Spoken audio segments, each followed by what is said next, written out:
ඉතින් තායිලන්තේ ගත්තාම සමහර වයිෆ්ලා කැමති නැහැ හස්බන්ඩ් තනියෙන් තායිලන්තේ යනවාට.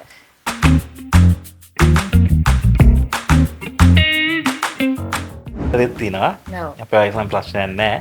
හැබැයි මේ සමහරලාට මේ තව ප්‍රශ්නයක් තියෙනවා මේ තායිලන්තේ කියන්නේ වන්දනාගමනක් කියලා සමහර අය හිතන් ඉන්නවා. ඔව්. ඒ කියන්නේ එක් එක්කෙනා හිතන විදියනේ. සමහර අය හිතනවා තායිලන්තේ කියන්නේ වන්දනායකයක් කියලා සමහර අය ඉන්නවා දැන් ඔය වගේ කියලා. ඔව්.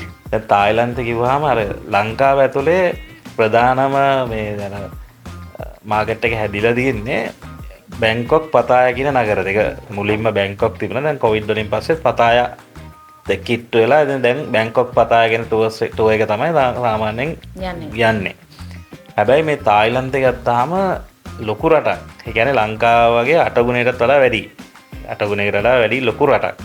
ඉතින් ඕක ගත්තාම සාමාන්‍යයෙන් ඔය පුකට්, ක්‍රාබි ඊට පස්සේ ඔය කොබංගන් කියලා අයිලන්ඩ් එකක් තියෙනවා. කෝ සැමුයි ඊට පස්සේ චියන් මායි, චියන් රායි, ඊට අයුත්‍යා පැත්ත, හොයන් කියලා හුවාහින් කියලා තව පැත්තක් තියෙනවා.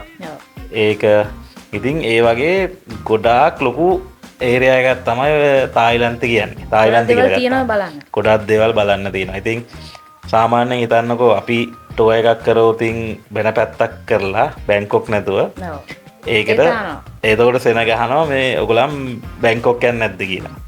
ඉතින් හේතුව අර දැන් මේකේ පොපියුලර් වෙලා තියෙන්නේ මේ බැංකොක් පතාය කියන එක විතරයි. මිනිස්සු ඇත්තටම සමහර අය දන්නේ ඒක ගැන විතරයි. හැබැයි අර ගත්තාම ලොකු රටක්. ලොකු ගොඩාක් දේවල් බලන්න තියෙනවා.